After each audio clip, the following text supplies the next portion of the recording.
Okay, we are live and welcome everybody. I am back. This is Khaliq Glover, also known as Khaliq-O-Vision, and I was gone for about not that long, about a week and a half. I had to go attend some things back east and go to New York for a little while. I was up in the Hamptons for a bit and having a good time.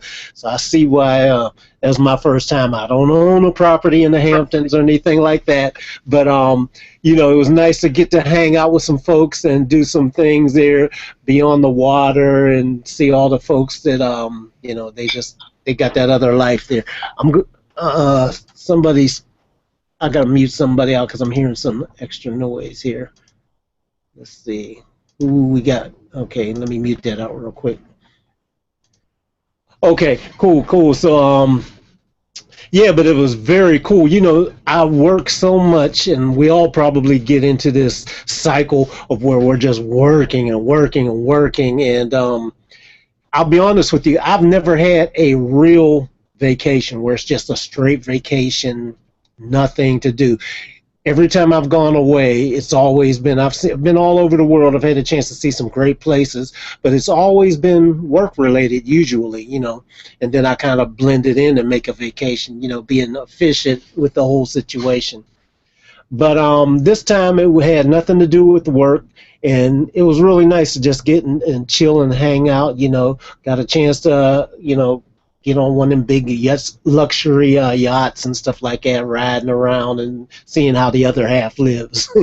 It was really kind of cool to just do that. Did a couple of foolish things, went through a lot of money I shouldn't have went through and stuff like that, but it's like, hey, you can't worry about it. It's like, what are we working so hard for if we just can't go buck wild every now and then and just go crazy? So I got to tell you, it felt good, but it felt even better for me to get back now. I'm back. I'm ready to hang out with y'all for us to share knowledge and try to uplift our music game. And I just wanted to get back in there. Soon as I landed back in town, I was like, okay, I got to immediately do a hangout. So today is going to be a little more free form because I just basically got off the plane from New York and coming back here, and I didn't have a chance to plan anything in particular. But I know that, for example, yesterday, because I was given an invitation to attend it, but I couldn't make it, obviously, still in travel mode. But I wanted to see, like, any of you guys that got a chance to hang out with Bob Basie Brockman and some of the other folks that did a great hangout yesterday. I heard there was a lot of great information and some things, I'm basically going to need you to fill me in on what I missed while I was gone. I heard that one was really cool and a lot of good things were shared and a lot of good questions were raised. So maybe we can continue on with that. While we're doing this hangout today too, I'm going to shoot out a it's the last minute for everybody, so I'm gonna shoot out something to Bob and some of the other people and see if they can maybe pop on if they happen to be lurking on the one of the sites or something like that. I'm gonna shoot it out, no guarantees, but we're just gonna kind of free for it today. So if that's okay with you guys, welcome everybody. Why don't everybody say hi and let's go ahead and start talking about a few things. And first of all, my boy Dave, what's going on, man? Hey, what's happening, man? Hey, man, I'm glad to be back and everything. How you been? Man, been good. Just working hard and doing the same, man. Just trying to figure out how to enjoy everything. Yeah, that's what's important. Sounds like you might be due for one of them trips too, just to get away. Long overdue. Yeah, Long overdue. I mean, I think it's the byproduct of our business to mix in vacation with the work, because as independents, you don't want to be on vacation and day two you're thinking about the recovery financially from enjoying yourself. Yes, sir. Yeah. So you always fit it in. So, but it's cool. It's a different time right now. Yeah, cool. Well, yeah, that's the thing is, you have to make it pay for itself in some way, or else you're gonna pay for it in a whole nother way, which isn't a good look. Mm-hmm. Yep. Well, cool, man. I'm glad you're on here, and I know you were on the Hangout yesterday, so I'll get back with you and we'll talk about some of the stuff y'all was able to touch base on. Andrew, we got you. What's going on, man? Hi guys, how we doing? Doing all right. Good man. Yeah. I'm here for a little bit. I'm touching up on a mix that I've been sent to mastering. And it's come back. I'm just doing a few changes on that. So Oh, that sounds. looking on that tonight. Oh, okay. Have you had a chance to listen to it and make any observations? Yeah. Well, so it's a song for the band that I'm in. We kind of like a blues rock Americana vibe, and it's got like like a few. It's mostly guitars, and there's like some B3 organ stuff in it. And it's all like the organ stuff and the guitars are all like panned hard left and right. And when I sent it to the mastering person, it came back. They came up really, really loud compared to everything else. So I'm not sure what she'd done. But I'm just gonna go in and kind of like tweak how loud they were in my mix and send it back to her because everything else sounded like really good.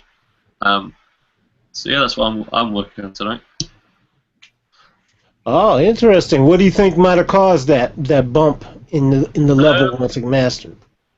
Maybe she's doing like sort of like mid-side thing with the compression. I'm not really sure because there was. I was trying to think like the drum overheads weren't up louder. It was just the guitars and the organs, and they were panned to the same places. So really, I don't know. Maybe it was like frequency-based, like mid-side processing. I'll have to ask her to find out. Oh, did you have everything? Did you say you had everything panned hard left and right? Oh, sorry.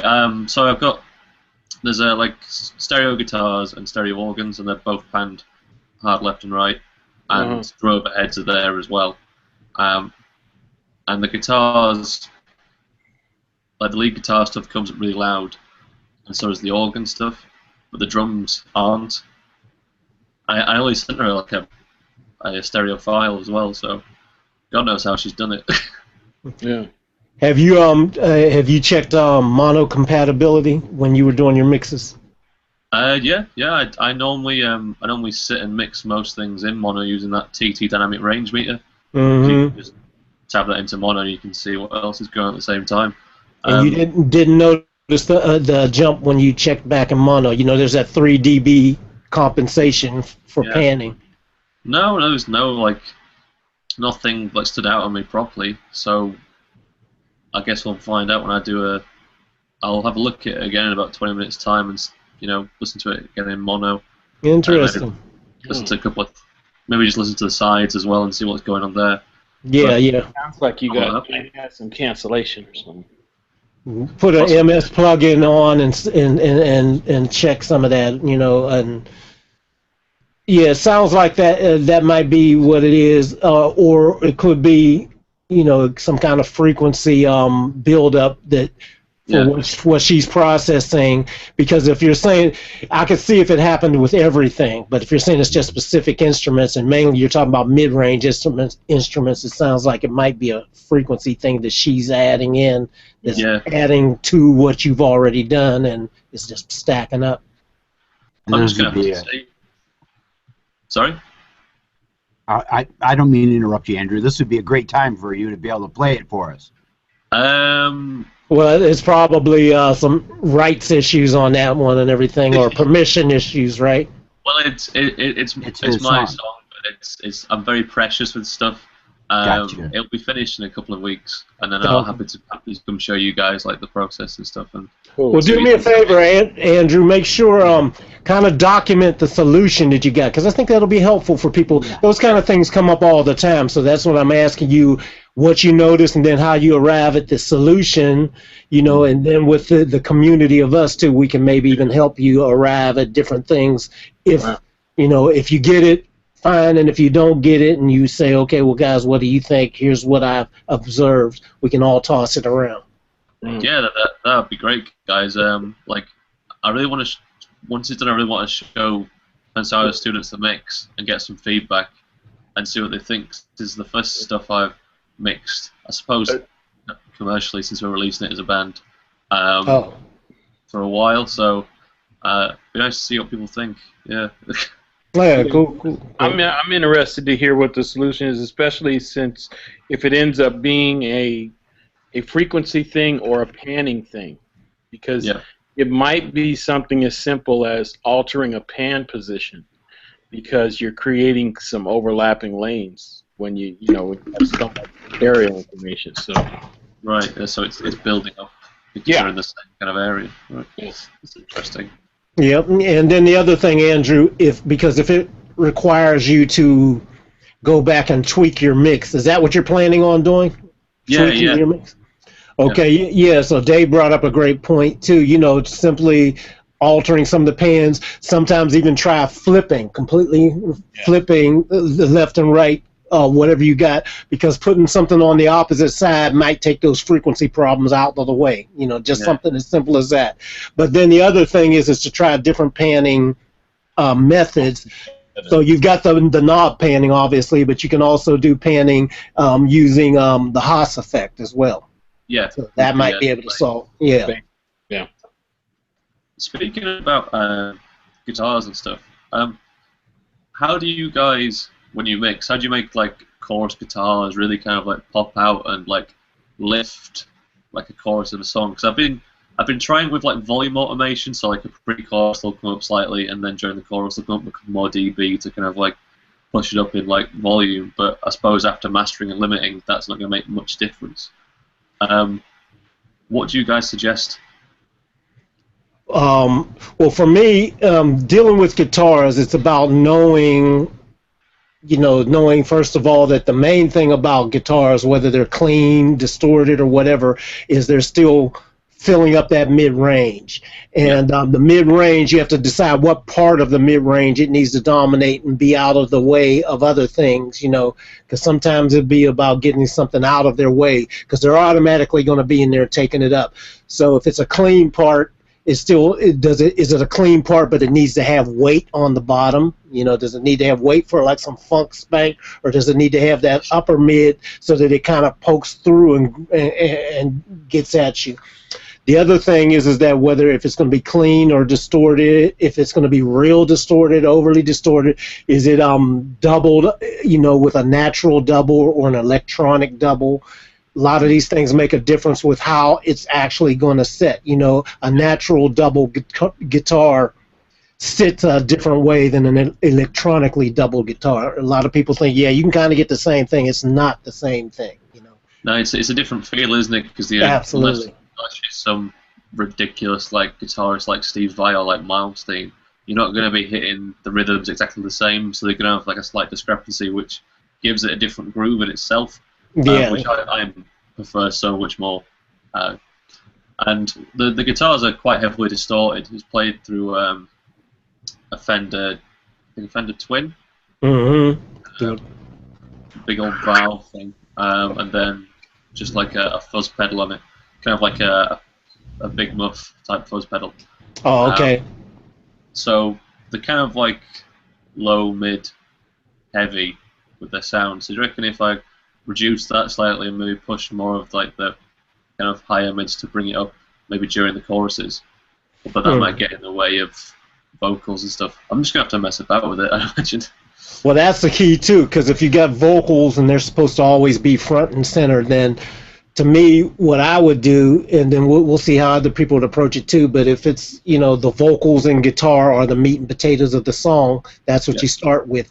And the main thing is making sure to get the balance of where the guitar and the vocals live section by section. Because the guitar, like say if the vocal was supposed to be real out there and real present, and the lyrics are saying some real important stuff and all that, then you got to make sure that the guitar doesn't start masking that stuff just for the fact that they're both.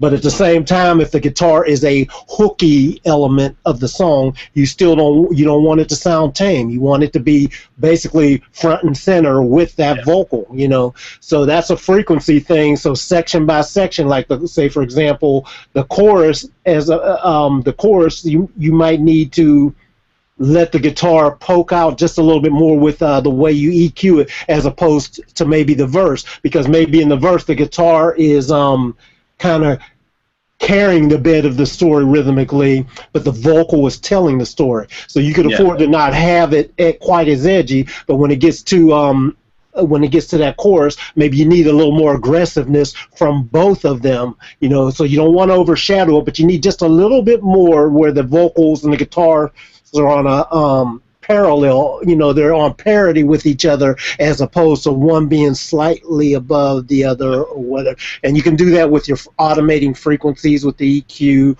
or, you know, level.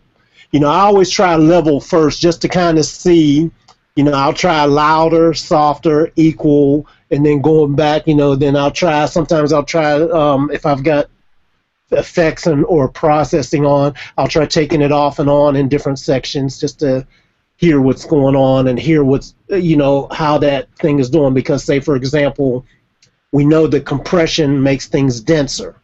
So do I want that density on that instrument in that particular section compared to the other section, you know?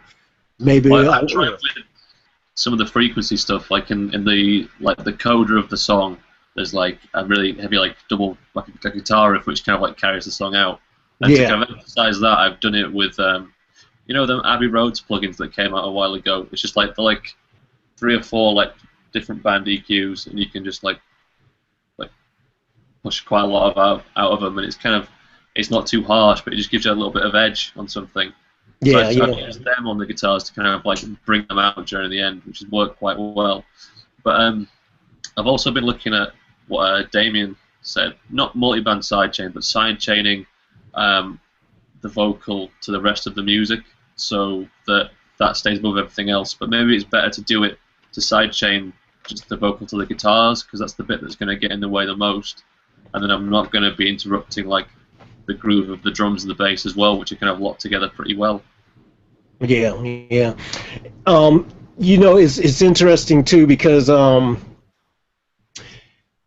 lot of these things too, you got to realize I always kind of go back and have you guys trying to live through the experience that Dave and I have of having seen the transition of old and new when we didn't have all these things. So a lot of times the tendency now for people is to immediately start piling on the plugins to do all of these different things.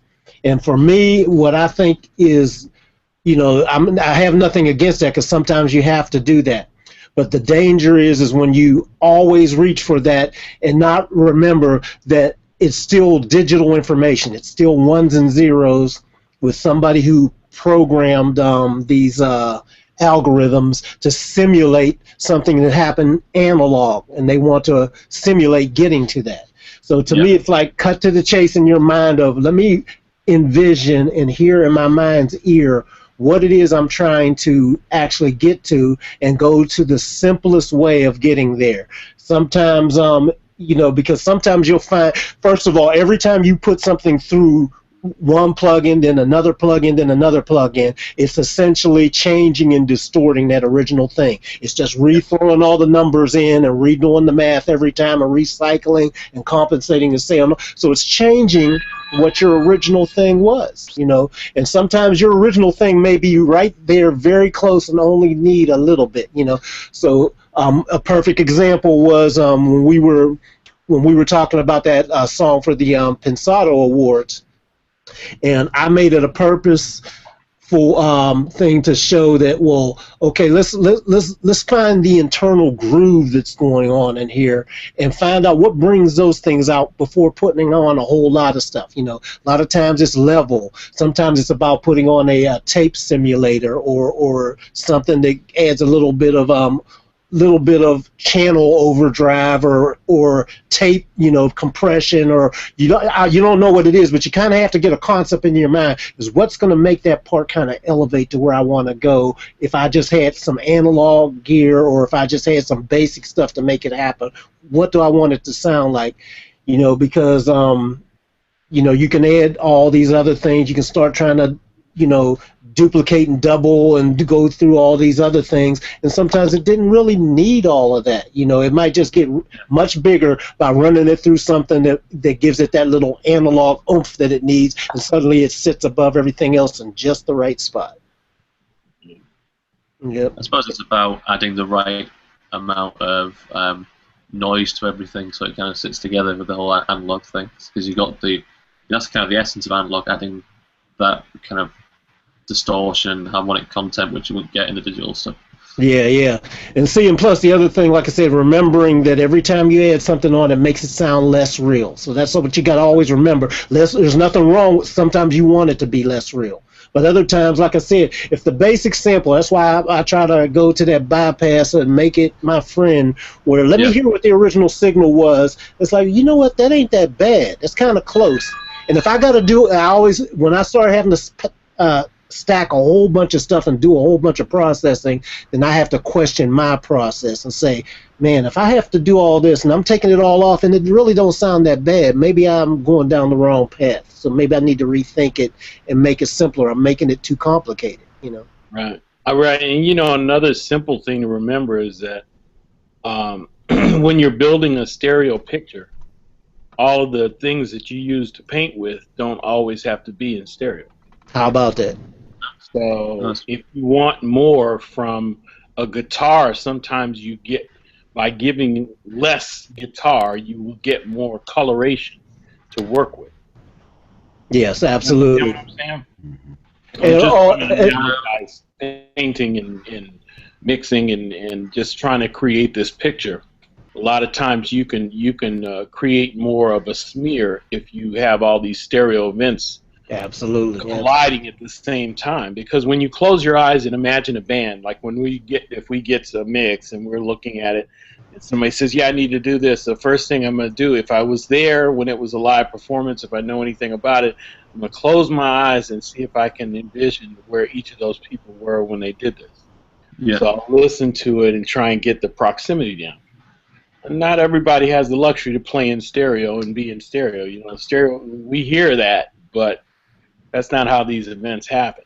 So we got to always kind of remember that and listen to each thing on its own and see what part it plays, because the guitar is a very dedicated performer inside of any song. Yeah. He has a specific role, just like the bass player and the drummer. You know? And let me piggyback on what Dave said, because it kind of goes back to what you initially said about you were having, the issue came up with the organ and the guitars, right? Yeah. So those are two mid-range instruments. They're occupying the same space. And then you said, so frequency-wise, naturally they're occupying the same space. And then what you actually did is you said you had them pan hard left and right. So they're definitely dual mono, because it's really one thing in one speaker and all that, but it's just duplicated mono in each speaker, the same frequency. So you've actually exacerbated the problem. That's a natural problem. It's like these are already naturally going to live in the same space.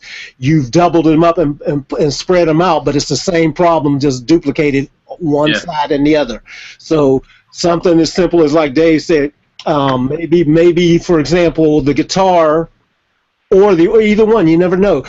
Try experiment and say maybe it needs to be, maybe one of the instruments need to be more monoized, and maybe if they're running through an effect, make the effect on the other side. So that makes it kind of seem like it's spreading the sound stage. You know, the organ player was on here, but the guitar player was on the other side of the stage, and they're kind of looking at each other across the stage.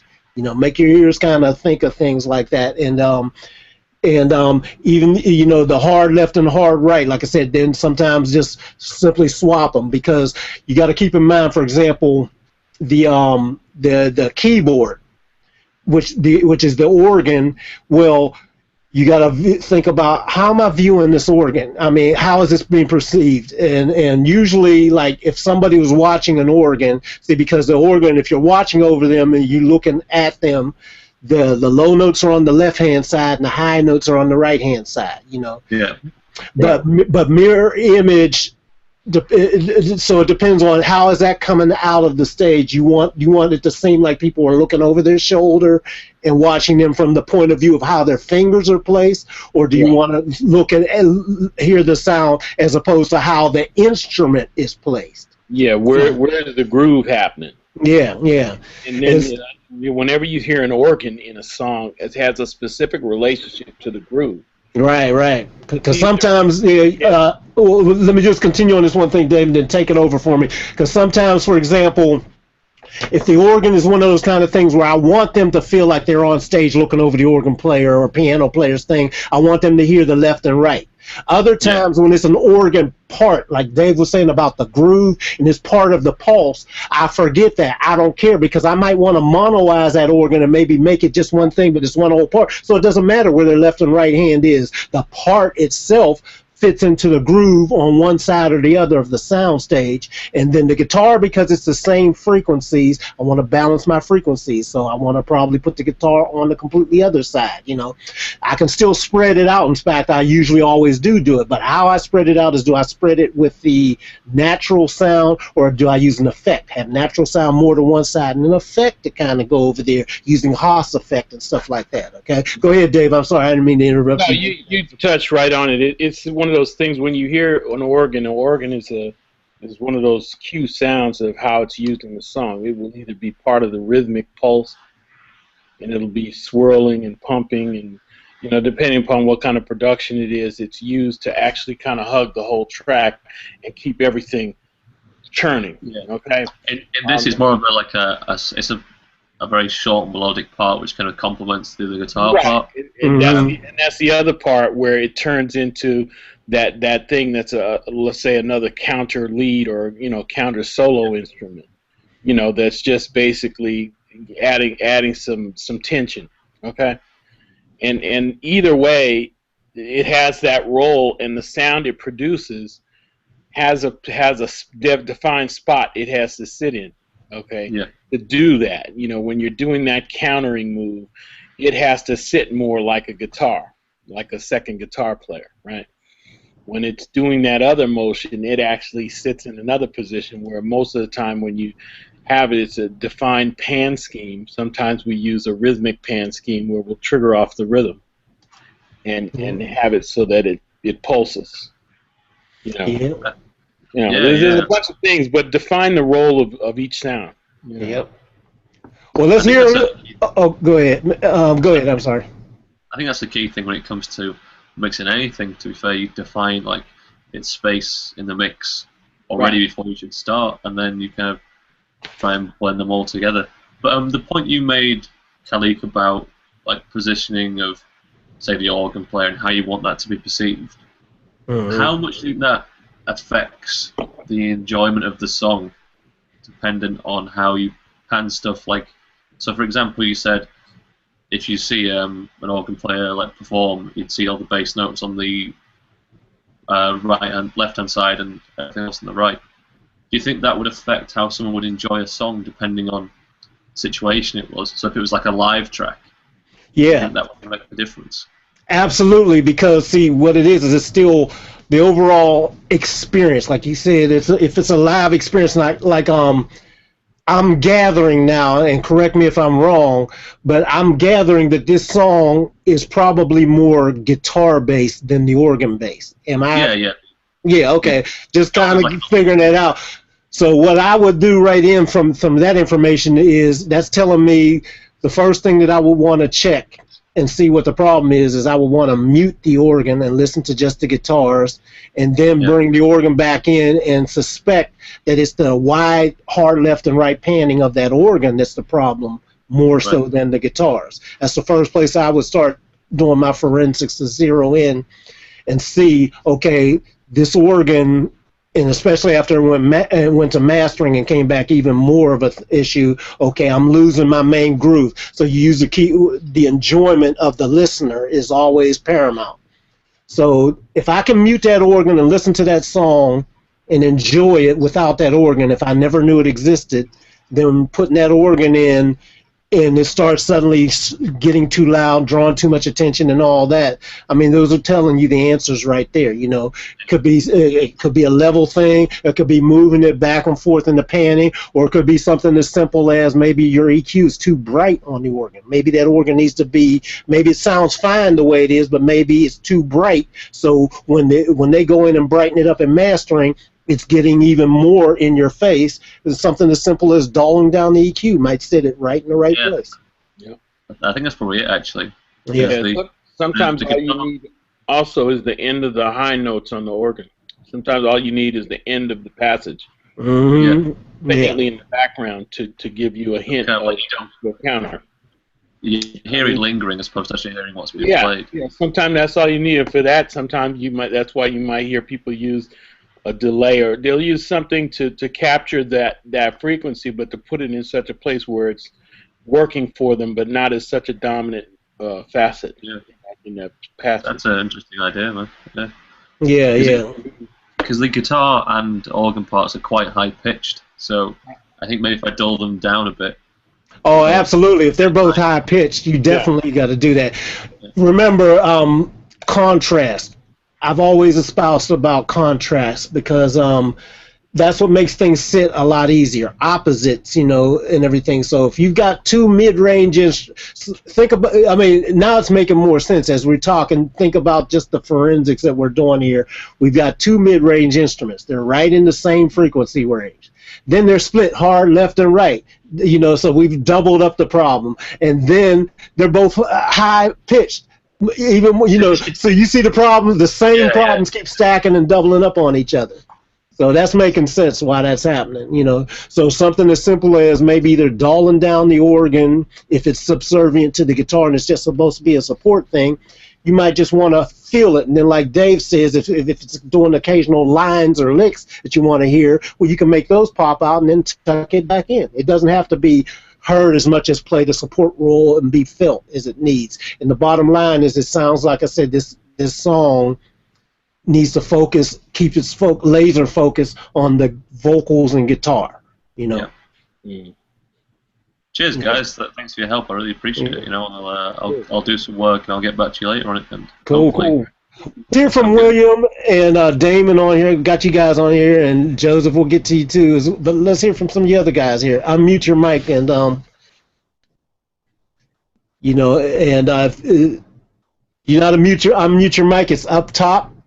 There's a little microphone icon, and I wasn't sure on which one you were telling on mute. That's why I was asking which one. Okay, what's up, man? What's going on, y'all? How you guys doing? Doing all right, man. How you doing? Welcome back. Right. I'm doing all right. I got my buddy over here. He just became my assistant, as far as my studio goes, so I'm teaching him how to mix a little better. Oh, cool, man. To learn it, so I figured might as well hop in. Got all these great help to help me get my mixes a lot better, so figured I'd bring him in. What's your name? Who is him? What's up, him? Yourself. What's up? My name's Bvolve. You know what I'm saying? I just moved up here from New York about a month ago. And I'm just trying to get in. I'm trying to get my music to sound, just as good as everybody else's. Oh, cool. Hey, man, I was just up in New York. I'm just coming back from New York, in fact. But I didn't get a chance to hang out. I wanted to hang out with Bill and everybody, but from when the Hamptons was like 2-hour drive away, so that was not gonna work out. But I'm gonna be back there and get a chance to next time I get up there and see who I can see and what studios I can hang out in and stuff like that. Oh, definitely. Yeah. What you guys got going on right now, man? You in the studio grinding away. Tell us about what you got going on. Well, I got a solo album. I'm waiting for my masters to get back. Joe Salyer's actually mastered it. Oh, cool. So cool. He actually produced a track on there as well. And so he helped me out with that. I'm waiting for that. I get the masters back today. We're actually working on a group project, which I'm in the middle of producing it. Mm-hmm. So that should be done in like next 4 months. Oh, cool. Hey, man, where's Joe at? Is he busy right now? Oh, super busy. Oh, okay. Yeah. The stuff he's got, I got to keep a hush. But the stuff he's got going on right now is he's making moves. Making some moves. That's good. Moves are always good, brother. And he hooked me up. Maxie. He hired me as an assistant engineer. Oh, cool. Huh? Congratulations. So hopefully I can learn and make good coffee. Oh, that's good, man. Good, cool. Good news, And and I didn't catch your friend's name, your new assistant. I didn't really catch it when he said it. Oh, his name is Brandon, but he goes by Bvolve. That's his artist name. Say that again. His name is Brandon, but he goes by Bvolve. That's his artist name. Bvolve? Yeah, Bvolve. Oh, okay. Yeah, that's different. Brandon evolved, Yeah, Bevolve. Okay, I got you. Cool, man. And so what you guys right now? You doing anything right at this moment in the studio as far as anything that's I know you got your other stuff coming in and all that, but you got anything you're working on now? New projects, new mixes, or Yeah, I'm actually I downloaded some mixes from a friend of mine just to tone up on my rock mixing and my metal mixing to make sure that I can get the right guitar tones and the right snare tones. Because that's one thing I don't mess with toms too much. I just automate them. I like their natural tone anyway. I don't boost anything on toms when I mix them. I just automate them just so they go in and I pan them so it sounds neat. mm-hmm. That's all I'm doing. Just working on my guitars, bass tones, adding, just messing with different vocal effects to try to get that Ozzy Osbourne effect that he has in his voice sometimes. Oh, I okay. love that. I love that effect or whatever, so I'm trying to learn that and perfect like different ways for it. Oh, okay, cool, man. That's Yeah. what I'm working on. I'm teaching Well, him how to produce some EDM beats, so trying to get him in there so he's self-efficient when he gets his own studio. oh yeah, cool. And what platform are you guys working on? Oh, right now I'm actually working in Logic. I moved from Pro Tools to Logic. I like the flow better, and I'm more comfortable in Logic Pro. Yeah, I I can get got the you. I can get the same result in Logic as I can in Pro Tools. I'm just quicker in Logic. Yeah. Logic is really just it's just good for I always felt this Logic is really good great for composers and producers for the creative process. And you can do the same thing in Pro Tools as well, but I mean those other programs, Logic, Studio One, and some of those like that, I really like as far as the creative process if you're the type of person that's creating and producing and writing your own stuff as well as engineering. But you can't beat Pro Tools for just the general being able to do it all as well. But Yeah. like you said, you get used to the other ones. I kind of like the other ones in their workflow better. Yeah, I'm originally an Acid Pro guy. I love that dog. Oh, there you go. I love Yep. it. That was my first dog ever using, and if I can get it back, I would. Yeah. That's just me. But I've learned to love Logic a lot. I love their amps more than anything. I love their amps and the compressor that they have in there. I use that all the time, Yeah. especially if I have a reamp a guitar or Yeah. whenever I was DI a guitar and I use one of their natural amps that they have in there. Yeah, they come with some great stuff already.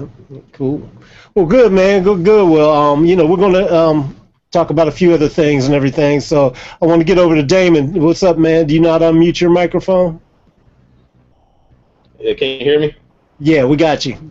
Oh, cool. I had some microphone problems last time. Yeah, you got it sorted out though now. Huh? Oh yeah. How's everybody doing? We're doing good, man. We're doing good. How about you? Where you at again? Remind me where you're at. I'm in Belleville, Michigan. I'm about a half hour from Detroit. Okay, cool. So what's going on with you, man? What you working on now? And tell us, Uh, tell people who just now getting on you that missed you the last time, a little bit about yourself and what you got going. yeah. I'm a mix engineer. I've been doing this for a while, but I got more serious in about 2012 when I started watching Pensado's play. So uh, got a little more heavy into it once I started learning some new techniques outside of the normal, producer mode that I was in. So Mm-hmm. uh, I'm working with a few local artists from Detroit. One guy, Bugs, he's a childhood friend. We make some pretty good music, but I got a few local artists that I'm working with right now, and trying to spread my wings to other genres too. So Oh, I've been okay. putting my face in the mix, hit a few spots to see if I can pick up some bands and actually test out what I know. Oh, cool. Yeah, good, man. Well, that's the best way. Just jump into the fire, huh?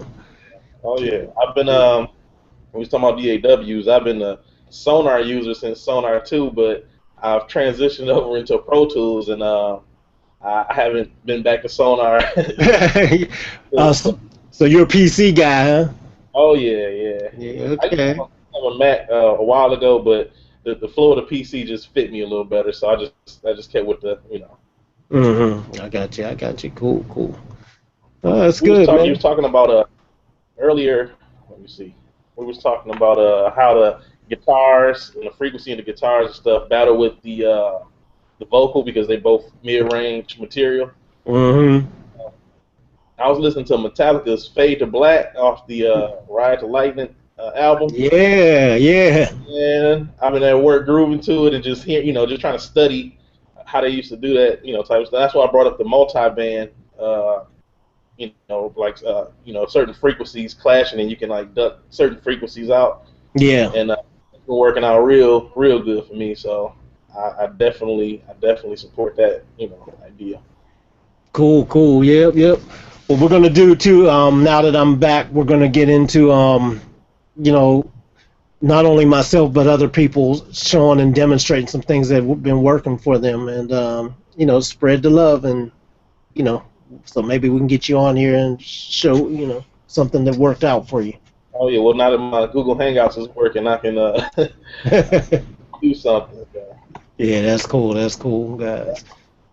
All right, cool, and we got Joseph. Let me get to you real quick, man, and then I want to get to Mitchell and Hey guys, peace. What's up? You're not too far from me, Damon. Damon, do you hear me? You're not too far from me. He probably I'm muted. about 30 minutes from Detroit, maybe 20 minutes south of Detroit. Oh, where you at? My studio's in Wyandotte. Oh, okay. Yeah. Oh, cool. Me, you, FL Freeman. Yeah, Detroit guys. Oh Will, yeah, definitely. Will is about 45 minutes away from me. No kidding, cool. huh? Yeah, well, we have to get some coffee someday, man. Oh, definitely. Definitely, and chew the shit a little bit. Man, well, I got to see what's up with Freeman. I ain't talked to him in a little while, man. Yeah. No, and I've just been hanging. Today I took the day off. We were talking about that vacation thing, and Yeah. I used to call it stealing time. Yeah. Like Stealing it sneaking back. when I was so busy, I knew I couldn't, but I just needed a break for a minute. Mhm. So I'd try to steal a half a day, and then I'd get all guilty feeling, about it. And, oh shit, man! I think the first 3 years, by the third year when I opened my studio, my wife was close to leaving me. Yeah. That's a I'm hard one. kind of joking, but I mean, I spent so much time there that I just, I seen her in the morning, and then she'd be sleeping when I got home. Yeah. And I had to change that, and after I just did. I had to change that and try to incorporate a little bit more of a healthier schedule because you can only do that for so many years, and my brain doesn't work very good when it comes to certain realities. I have a tendency to think that all I need is 6 hours of sleep, a good multivitamin, and I can work 7 days a week, and it's no big deal. Because, I really like what I do, so I don't have a problem going to work, and that's kind of a good thing, It doesn't feel like work in the same sense that it did when I was a robotics engineer. Right. And I had to go into the plant every day, 5 in the morning, and it was like pulling myself out of bed, I don't have that feeling now. Now I'm pretty okay with working, all the time. That's good, man. With balance, trying to strike a balance and accept that sometimes, the money's not as important as, waking up with a smile and feeling happy about all the parts of my life. Yeah. Not just one, Yeah. What's the reason for why we do all this? I mean, we grind away. I got back in town. When I got back in town yesterday, I just was exhausted. Even though I had rest and relaxation when I was gone, I was exhausted from that. So when I got in, I kept thinking, well, am I going to get on the computer and just go ahead and try to start setting everything up last night? And I was like, you know what, I'll wait till the morning, get it going, figure it out then, because it just felt good to just let it go, get some sleep, watch a movie sometimes, a mindless movie. Yeah. Oh, by the way, I can't wait to see Get On Up. I want to see that. I don't know if you guys know the movie about James Brown coming out. Oh, yeah, absolutely. I'm excited to see that. I hope they do it justice, But that's one of those things because that was one of the big influences in my life to get me started in music. And really be interested in the funk and all that. So, I don't even know how to jump up there. But yeah, sometimes you just got to relax. Water. My wife told me that just a couple of days ago that she was under the impression that James wasn't totally on board with that movie and that his original music wasn't going to be featured. Now, I didn't hear anything about that. I didn't read anything, about it. But you mean his family? His estate or whoever is in charge of his music. But it wasn't actually the original. Some of his original stuff wasn't going to be in the movie. I think I think they got a blend of it, because when I was listening to the previews, I could tell some of that was real and some of it was real and some of it was clear.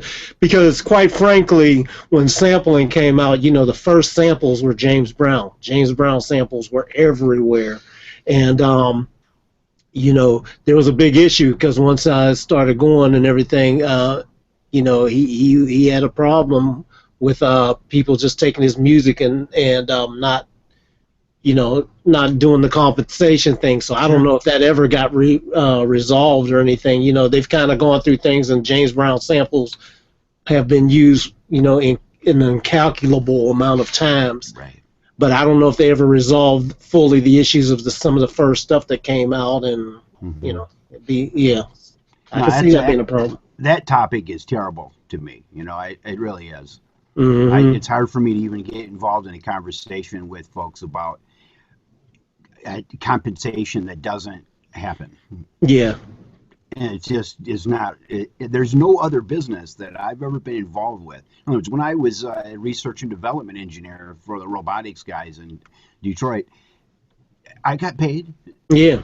For all my stuff, everything I got paid every week. Everybody else got paid. Yeah. But in this industry, you can do stuff and then you don't get paid. Mm-hmm. And it's and I don't like that. That's not a good conversation. I don't get all happy about it. It gets me up, it gets my blood going a little bit.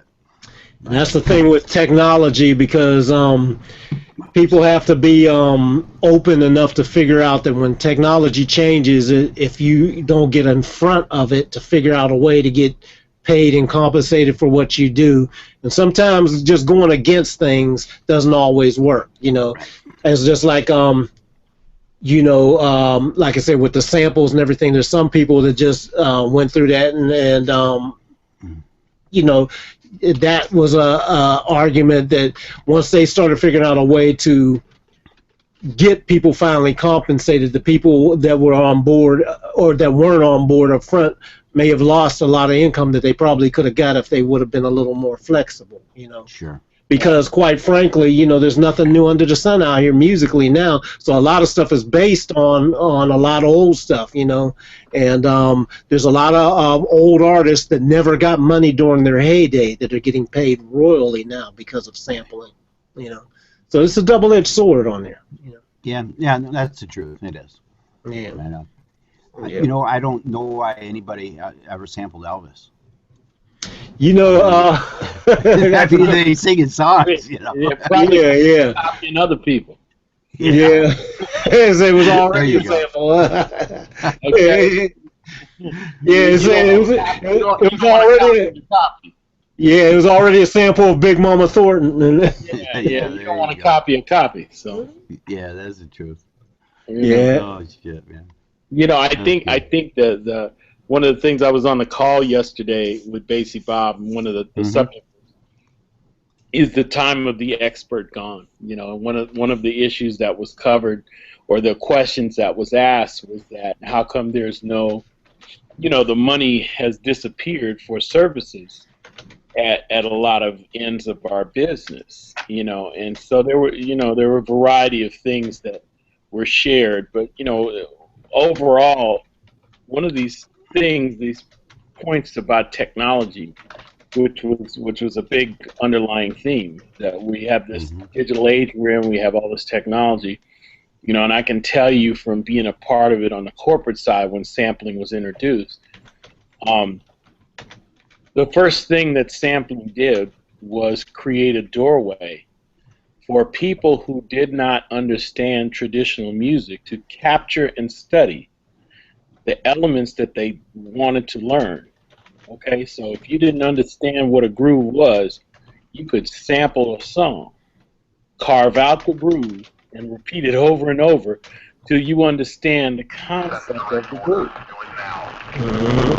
So understand that just one use of that sampling technology kind of opened the door to where we're at now, where we have a large number of people who are involved in the production of music and film, for that matter, and other things that do not have a traditional training in any way, shape, or form, but they also take up space on the track. And some of them are allowed to do what they do.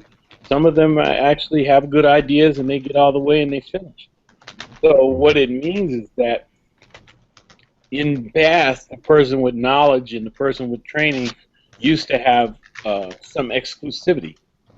And the term expert usually was a term that was used to also keep people away who did not have that training. And I think part of what technology has done is made the playing field even, so that great ideas can be developed, and great ideas, along with either expertise or originality and fearless thinking. Instead of calling he doesn't know what he knows, let's just call it fearless thinking, right? Sure. You're just willing to go ahead and go forth because you have an idea in your head and it works. And it was an interesting conversation. One of the guys that was there was also somebody who deals with financing. So he went into well, in his opinion, he thought that artists were getting greedy because they want so much of the thing and they don't want to share with people that want to back their hand. And I kind of thought that, wow, that's strange that you'd say that, because the artist it's their creation. So from the financer's point, an artist is being greedy, but from the artist's point, the financier is also being greedy because they didn't do nothing.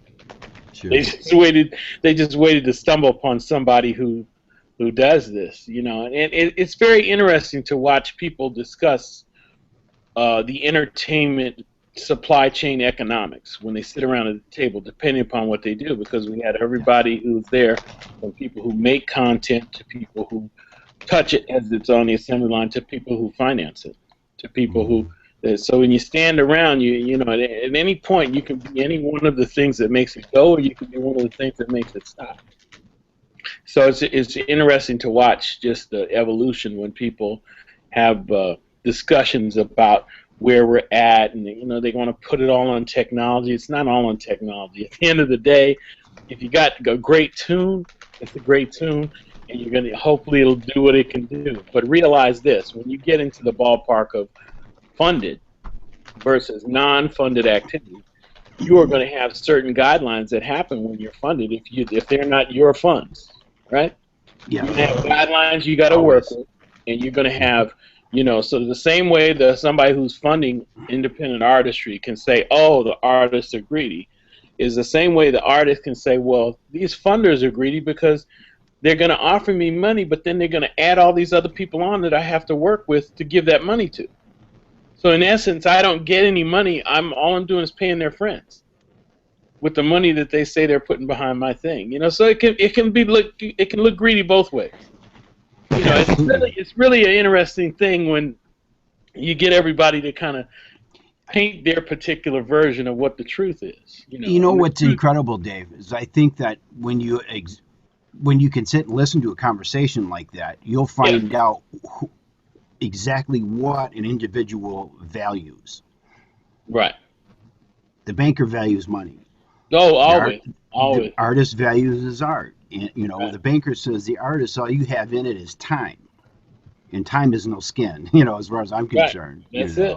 Yeah, you know, it's interesting. My sister happens to own a bank, and and it's commercial lending. And I worked with her for the first 4 years to help her get off the ground. And it is an extremely I got a little bit of background in some of the arenas, and it's incredible, man. I don't care for the bankers myself, you know. Well, yeah, no, I don't But, think any of us do, but I think the overall thing that we come to realize, if we're surviving in this game and we understand anything about being able to do our craft, we have to have knowledge of the banker. We have to have knowledge of the marketing department. We absolutely. have to have knowledge of the internet. We have to have knowledge in a lot of places that aren't just behind the console. And so I think for some of us, we realize that early on. So we've got those things of knowledge. If we don't, we have tentacles that reach out to people that do. Right. There you go. But you've got to have all these things in motion to actually be able to participate now in this business and do things and be creative on a lot of levels. Now, you could very well be good at what you do, and you can sit and wait for the phone to ring. That mentality went out about 25 years ago. You really have to be proactive. You have to be really good at managing your time, and you have to be really good at recognizing the signs for where the things are that you need to be involved in. I think that's one of the things that happens too. We can get so myopic into our art that we don't lift our head to look at the environment that we're around and the things who we're trying to do the art for. And you know, if we're just busy doing art, we got a cave full of art. Meanwhile, everybody's moved away, right? So now we have to get our nice art to where everybody moved to. So I think there's a lot of things that go on for not only for the artists, but then for the service providers like all of us in the engineering and support field, and for all the things. You just got to have some diversification of your knowledge set.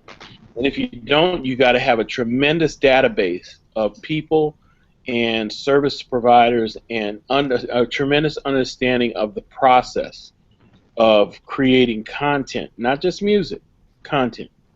Because if we carry on a conversation where we think music, we can fine line, like we just talked this morning to somebody who's doing something and it got kicked back from mastering, so we can fine line and talk about the details, but we can also back it up and talk about the process. In order to get to participate in this business and do the process over and over, you get to where you can deal with details. You got to be able to deal with first getting in the room and being able to get involved in things that are going to pay your way, give you your wage. You got to be looking everywhere. You can't just look down and say, I'm only going to do this, I'm only going to do that. Now that, you know, and again, I'm not a proponent of doing that, and I know a lot of the things that are out kind of push people to where they only want to have conversations about mixing. I only want to talk about this, and that's good, but you know, we're being realistic here. You're being realistic. With this audio knowledge is a set of knowledge that you can use in any direction. Yeah. Okay, mixing is but a small part of the process. So if you want to take the audio knowledge and just phone it down and say, I'm only going to mix. I'm trying to be a hit mixer, and that's it. I'm doing that. I'm gonna tell you, I'm gonna give you about 2.5 more years to have that attitude and that focus. Because if you don't, you're missing what's going on. It's so not about that. It's so about capture that knowledge, learn how to do it, but learn how to do the other things as well. Because it's growing, it's growing, it's growing, and you've got to look forward. You know, all of us have to look forward. You know, we have to have a bigger scope about what's going on. You know, one of the things I did, Dave, was, you know, being a little thick-headed. I didn't want anything to do with the internet. And I touched on this a little bit, you know, a couple months ago or so. And the first 10 years, I said, I don't need it. There is so much talent around me. All I have to do is say free studio time, and I'm going to work for a year, and I'll find what I need to get paid after that, you know, and everything's going to be great. Well, I've been okay, but I come to a point now where if I want to do anything other than a lot of free shit and just enough to make the light payment, you know, keep the place open, I have to have an online presence. I have to be involved with the thing that I said, nah, I don't need that. Right. I just do. I absolutely have to because the environment says I do. Yeah. You know, the world says I have Well, to. yeah, well, Yeah. it's moving so fast that you have to keep up. I mean, we all saw the technology evolution inside of music as the microprocessor moved into the control room, as we saw the first screens start to arrive. We slowly started to see the faces change from the engineers who didn't want to deal with automation to the engineers who didn't want to deal with learning the role of the computer to the engineers who didn't want to deal with understanding that there are some digital options and tools to use, to the musicians who didn't want to learn how to read, to the musicians who didn't want to learn how to interface with a computer. You know, all things kind of lead to these areas where we saw people drop off. And again, these are technological advances. You know, it doesn't mean one's better than the other, but it means you know, for a large number of folks, you know, when we started, it was musicians of every caliber in the studio. So it was not uncommon to see a group of musicians who could read, and some musicians who just could groove so good you had to have them on the track. But inevitably, when more and more tools were being developed, whose basis was in structured music learning and structured music notation, it gave then a slant to how this technology was going to be used in the studio, and who became more relevant when the technology was at play. You know, and of course that kind of unseated some people. It made people very uncomfortable. Engineers and musicians alike. I mean, we were all there as seconds and everything, watching folks' reaction to drum machines arrive in the studio, and you know, them keeping time and being on time, and the session being based around rhythms inside the drum machine rather than a drummer whenever he decided to show up. Yeah, right? There you go. And all the other drama that comes with human interplay. You know? And I think that's an important thing. I think you know, we got some good things that came out of that whole era. If we would never have had the era that brought us the drum machine and any of that, we would not have Daft Punk. We would not have a lot of these things that we have now and enjoy the songs or whatever.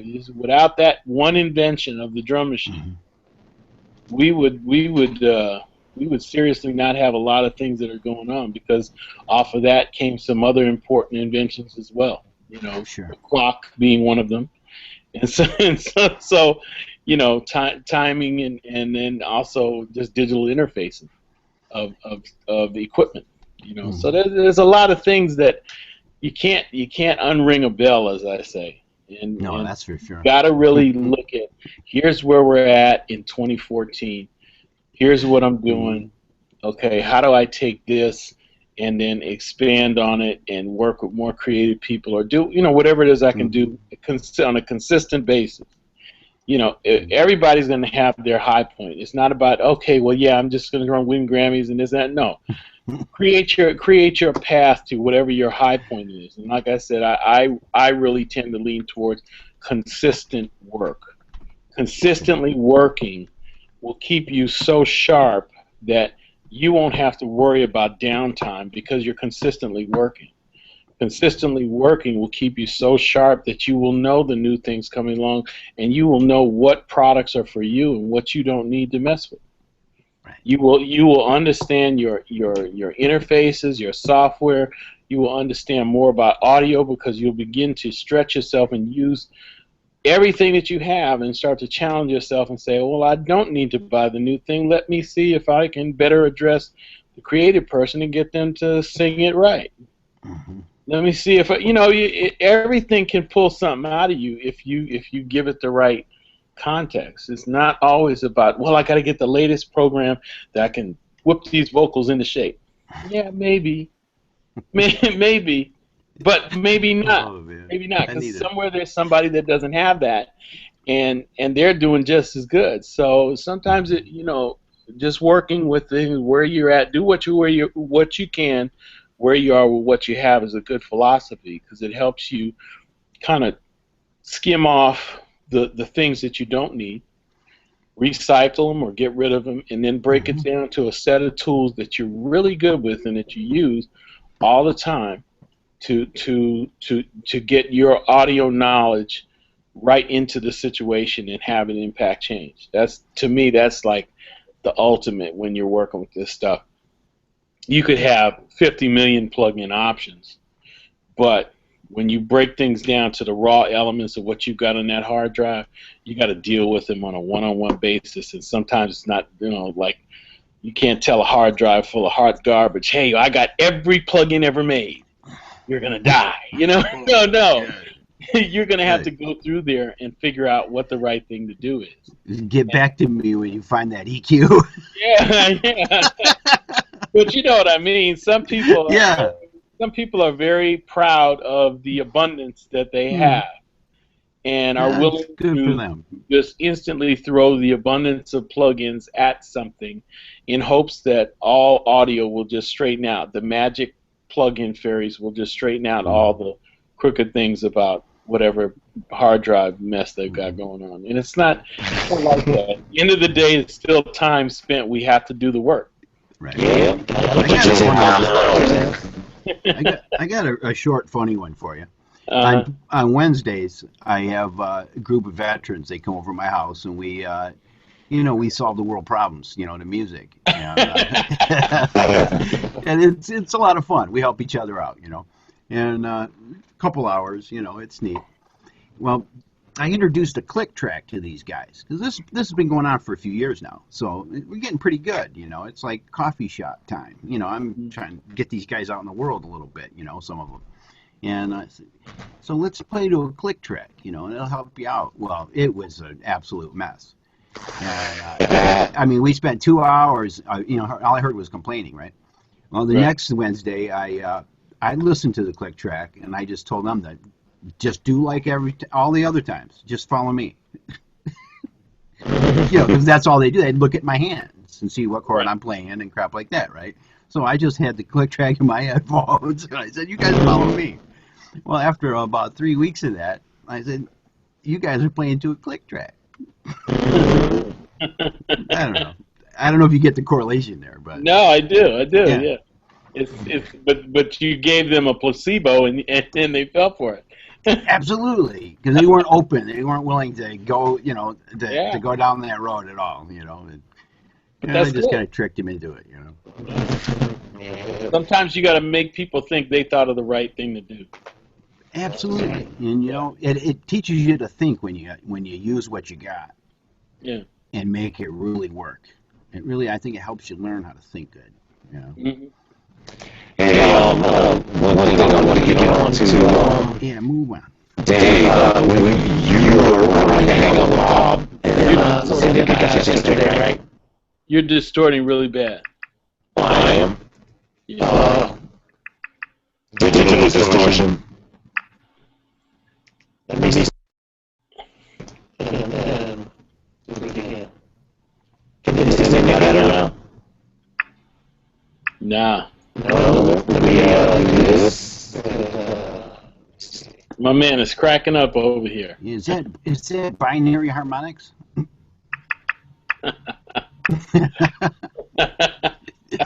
They don't sound too good, man. No, those binary harmonics. See, he's one of those people I was talking about. He has an abundance of plugins. You got too many options, Khaliq. You got to go back to 2 cans and a string. There you go. I don't know what it was. I don't know if your thing fell asleep, re-engage or somehow, because it was just coming up all distorted. Mm-hmm. Oh, man. This really is an incredible thing. I don't know why I didn't embrace the internet sooner. I really, seriously, it is really cool to be able to hang with people from all over the world and take off the Max Face plugin. That's funny. There you go. Can you hear me? Can you hear me any better now? That's much better. Yeah, all fine.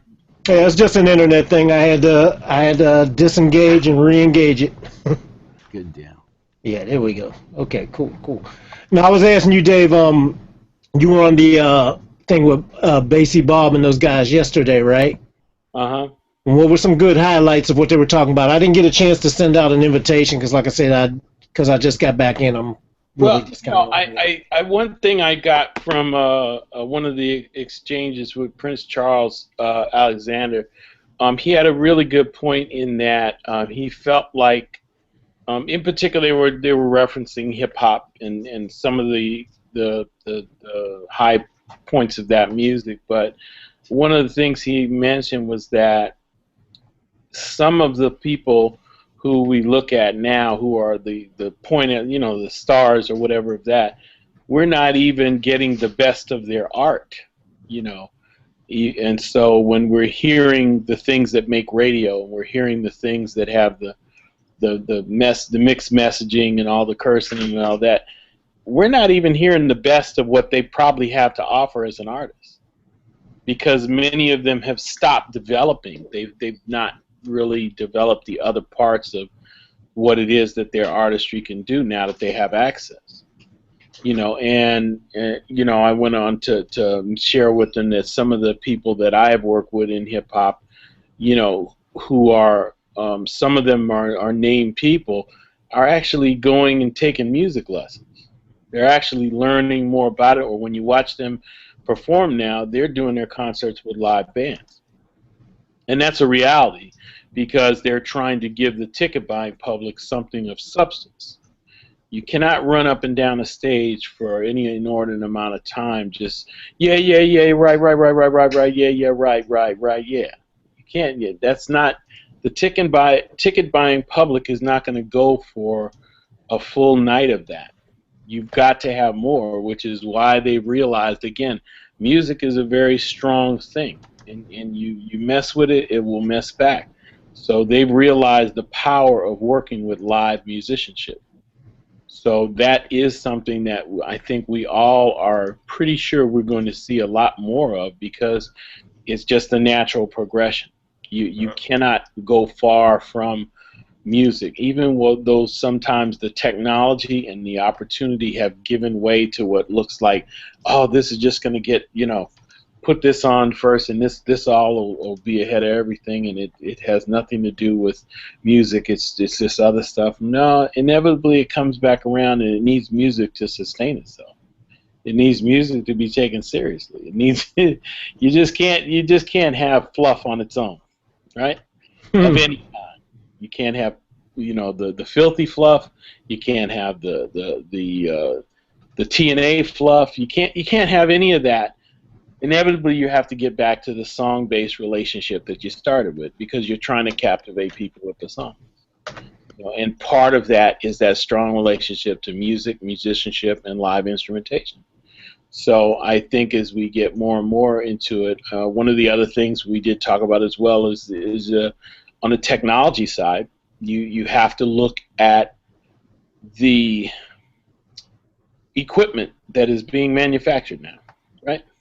If you look at the equipment that's being manufactured now, more and more, the equipment that is being manufactured is giving you tremendous options.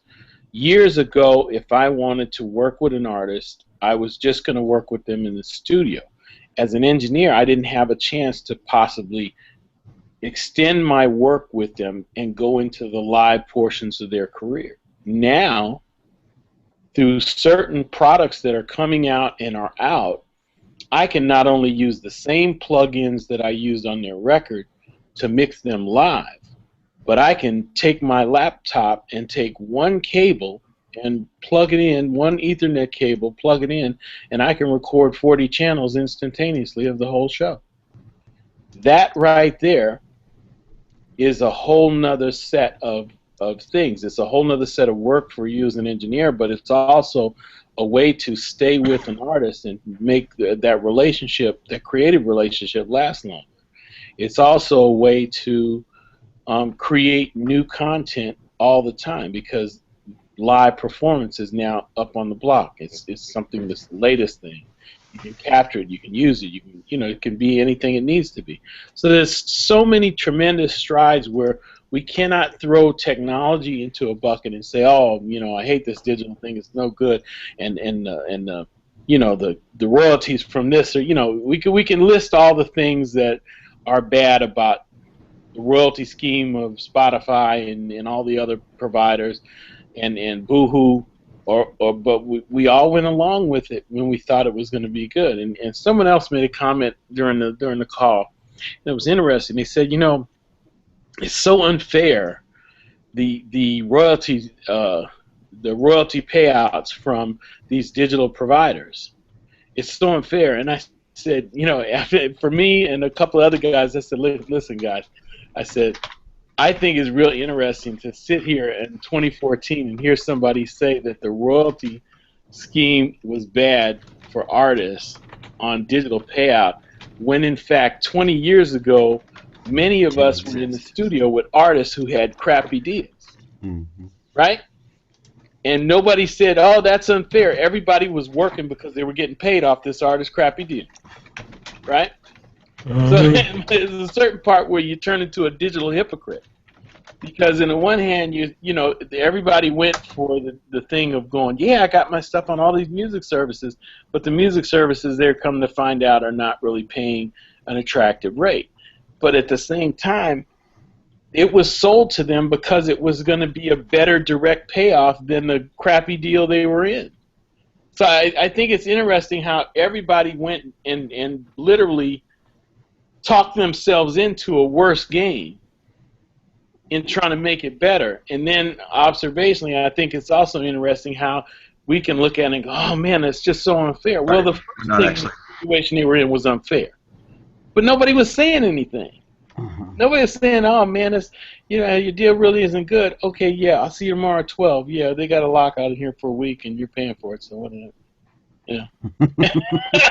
I just think it's such a double standard sometimes that we oh, it's unfair. Yeah, it's unfair, it's bad, but you know what? It's a self-inflicted gunshot wound, right? Like I said, hey, don't play with the gun. I always leave the bullets out. Hey, don't put that bullet in. Bam! All because everybody wants to get on track. They want to do at any cost, and sometimes the cost is too high. And I just think that as we look at it down the road, we have to also look at ourselves as service providers. What role do we play? So when we look back and say, wow, the industry doesn't have anything for us, and where's the work going? And why weren't we complaining and saying this early on when we saw some other things going on that weren't right? Because we were participating at a level that was getting us paid, so we didn't say anything. So for the guy who was making $6,000 a mix, when everything was good and all he did was mix, when he was the only one working making $6K a mix, he wasn't complaining. Now today, when somebody calls him and say, man, I got $250, will you mix my song? He's like, man, what's up? $250? I'm the 6K mix guy. You didn't know that? But how unfair? No, it ain't unfair. It's the evolution and timeline of kicking you right in the butt for the thing you didn't get proactive on back there when you saw it happen. It wasn't going to be 6K forever. Right? Right? Why not? Why not? Right, but I just think sometimes the conversations are interesting because it just shows a level of financial arrogance and a level of situational arrogance where you don't ever think shit will change. And plus, that ain't fair, Dave. It just ain't fair. I never got a chance to experience that one. I ain't got a chance to experience the 6K mix. That ain't fair for most of us. I'm sorry, man. Hey. It ain't fair to birds eat worms. Yeah.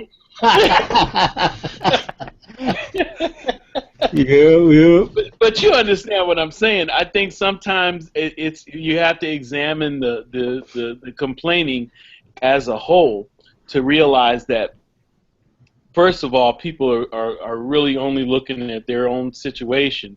They never really look up to say, okay, cool, where am I in the scheme of these things? And what's the larger picture going on, I just think that we're not going to change much about the flow and how far we're into this digital music exchange that's going on. I think we have to look at these technology companies that we let in, and we let them in. We're the ones who pushed the tape machine out in the room and said, you know, it's cool, man. I'm at the Apple store. It's cool, man. 99 cents a song. It's cool. Yeah, Apple. Hey. Okay, we all did that because we didn't say nothing. And so now we have to live with some of our decisions and figure out another way to get the ground back that we gave up so easily because we were convinced that digital was going to work out for us. You know, what will work out for us if we wisen up about ownership of creative property and understand as engineers how we go into authoring our own ownership of what we do. How you, if you've got that relationship and you can negotiate some of those things, how you do try and negotiate a piece of something, because I really don't believe in going back over. If you get work for hire as an engineer and you're fortunate enough to do something on a production or something that goes big and it wins a lot of awards and makes a lot of money, I don't believe you have the right to go back and say, well, hey, you know, I did this, I need some of that royalty. If it wasn't agreed to up front, you don't have a right to. You can't look at another man's wallet and say, oh, well, let's have a retroactive conversation about you giving me some of what happened because it turned out okay. Yeah. That's crazy. That's just straight crazy. And anybody who engages in a conversation like that really needs to understand that, you know, I can't retroactively go back to the grocery store and go with a conversation about some orange juice I drank. Okay? I can't. Nowhere else do we have these insane conversations but in our business where people want to go back and change the rules after the rules went down. It just doesn't go like that. So unless there's going to be something that comes over it and changes it, I just wish that we would kind of go to where we've got matters that we can really solve. Because when we talk about our work versus an artist's work, we have to be very clear what we mean. You can have mixed. You could have been paid to mix a project, but it is not your project. It is a client's project with which you agreed to a rate and you mixed it. It ain't your work. I don't care what any happy hard drive lover is going to say, or I'm this, and when I get my hard drive, I'm just the emperor of the mix. You know what? You're the emperor of how much does it cost you to mix this song. And if you agree to mix that song, that's what you're the emperor of until you finish mixing that song. And then when you finish, you're done. You turn it in, and you're on to the next because it's called work for hire. It's not called for work for hire except if it hits. Then we renegotiate. I don't know anybody who's going to hire you under those terms. And if that thing exists, then maybe I'll stop because I don't know what I'm talking about. But until that point, we got to really kind of look at some of these matters and understand digitally, creatively what our rights are. And I think one thing, too, it bodes well if we learn how to develop a relationship with our clients beyond just work for hire. If you develop a relationship with your clients beyond just work for hire, they will actually trust you and think about taking you with them to other parts of their career, which then will give you the opportunity to get more creative and possibly do things to where you might be able to share in a royalty or share in some creative thing that you have done together. But if you do not take the time to try and know your clients and try and go with them through the extent of their creative career in some way, shape, or form, as a consultant or whatever, then you're not going to be the benefit of anything original. You're always going to be part of what's called supply chain economics. If you ain't making the widget, you're touching it on the way to the marketplace. That's what it is. That's what it is. So you either become somebody who's making it, or you just keep touching it along to the marketplace. Try and touch it a bunch of times. And every time you touch it, then you get a taste. But that's going to be the nature of your relationship. It's not going to be any of this, oh, let me go renegotiate. That's my song. No, that's some shit you touched on the way to the marketplace. As we all have touched things on the way to the marketplace. You know, and I think if we really, as an industry, get a hold of some of these terms and really understand, it's never going to be like it was. It's never going to. It's not supposed to. I think it's on us to change a lot of that. You know. Yep, that's true. Hey, I want to unmute. Hey, Mitchell, I'm gonna unmute you, and why don't you talk to us, man? Because we haven't heard from you yet. What's up with everyone, man? All right, man. What's going on with you? Really busy. I've looked at on a live stream of a glitch guy. This was on for 12 hours. Spent an entire night watching that. What was he doing? He was just writing a new song. He just sat down 12 hours straight writing a new song. He wrote like 3/4 of a song, mixed it, and he had like over 1,200 tiny samples in there. 1,200 samples? At least. Oh my God. He took like small audio samples, put phasing on them, reversed them, stretched them, pitched them up, pitched them down, grabbed vocal Do you have a link to that? I'll find it real quick. I've got to see what 1,200 samples looks like. I've got to see that one. It's all able to this. It's just crazy how he did that. That's I mean, that's cool. I mean, you know, just the logistics of being able to support and remember and organize something that deep and complex and everything. I've got to just see it, just for my own knowledge, just to see it. It's just breaking everything up in like a beat, like the harmonies. When you see his like piano-like parts, there's like 5 layers of automation going on. It's just crazy. A piano part. Why didn't you just get somebody to play it? No, he just uses synthesized parts and adjusts the phasing and oscillator positions and all that kind of stuff. Yeah, I got to see that. That'd be interesting to me because you know, I know a lot of people will do work like that. You know, they just simply take little bits and pieces and sound sculpt to put it together. That is a lot. So I'm like, how do you even organize that in your mind and you know, not get swamped? And to do it within, like you said, 12 hours, that would be impressive. So I want to see that just to see the process. It's like 40 actions a minute. It's crazy. Yeah. The guy has his shortcuts down. Yeah, I bet.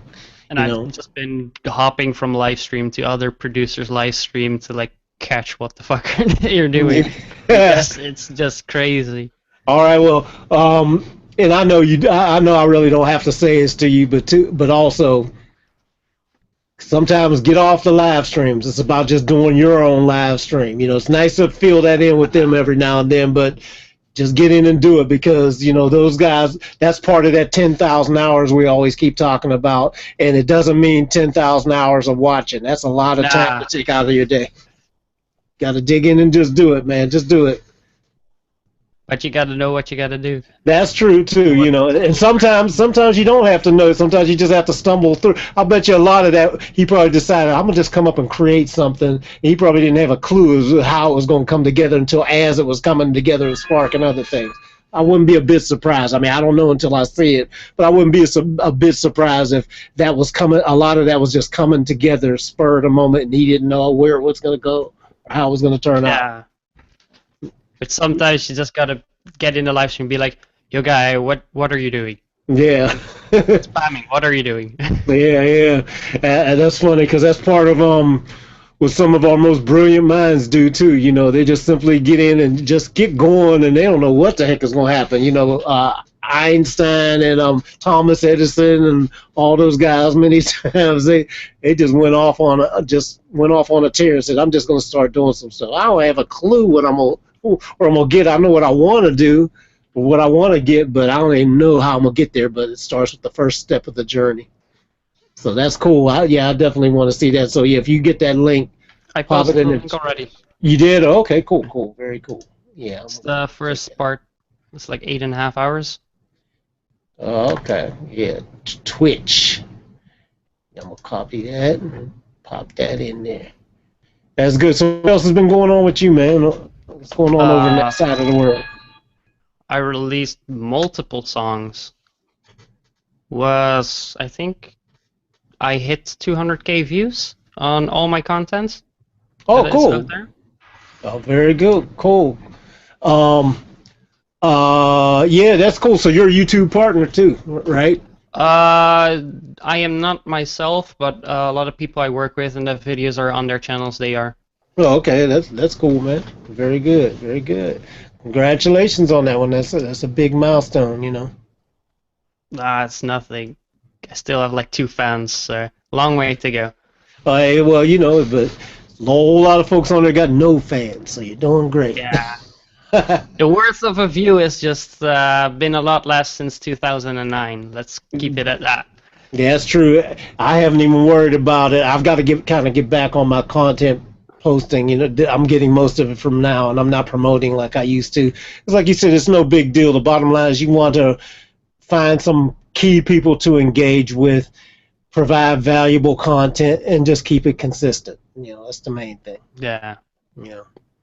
That's good, man. Good for you. I just wanted to get you on here real quick. You made some good points about that too. What we were discussing earlier about using different things, and I guess the point I was just trying to make is that everybody, you know, is influenced by different things, you know. So even when it comes down to sounds and stuff like that, we've got more capability now. So sometimes, like, I love getting in and just creating something that I never even thought of how it would come out. You know, I wouldn't even have a clue, but it's like, let me just start messing with some stuff, especially with all these plugins and the power. And it's what me and Dave call happy accidents. And sometimes that can lead to something that just gives you this great, brand new kind of sound and experience for others because it was unique.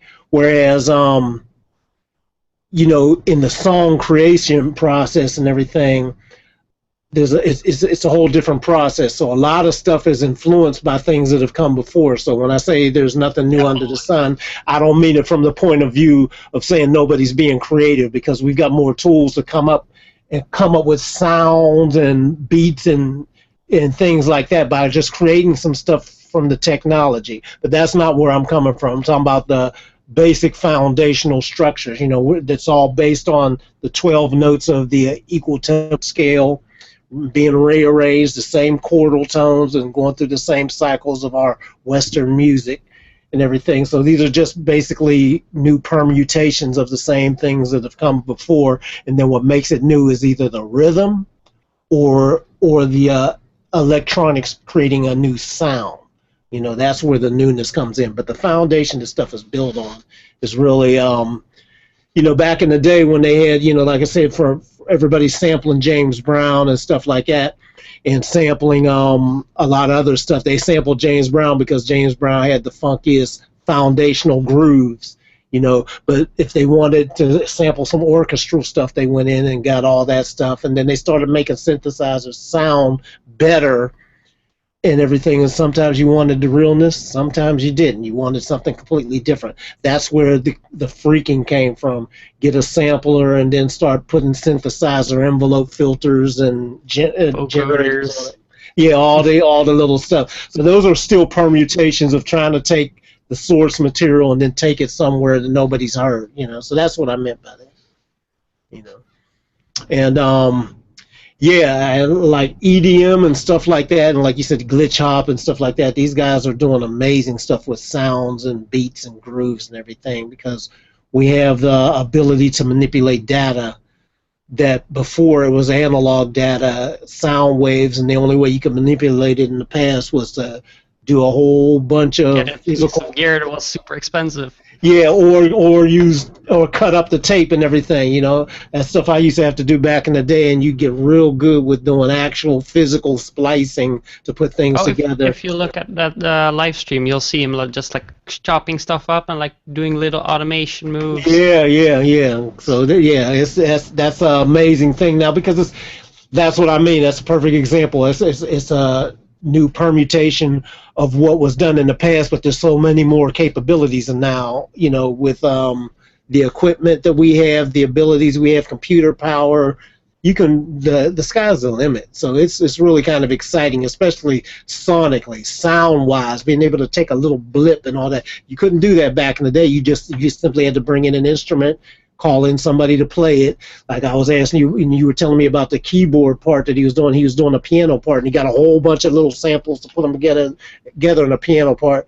Well, back in the day, you didn't have that option. You just simply call a keyboard player and say, play this part. But now it's about a sound. Sometimes you can have a keyboard player come in and play that part, and it doesn't have that same thing as when you just simply take the little bits and pieces of a keyboard sound and link them together. It's a whole nother feel based on technology, and it makes it come together in a different way than having somebody just sit down and play it. So I get that, it's a whole... There's just a big aspect of sound design right now. Yeah, it is, The funny thing is, I want to see if they ever come up with it. I know they've come up with a lot of different attempts to come up with some great guitar generators, and nobody's nailed that yet.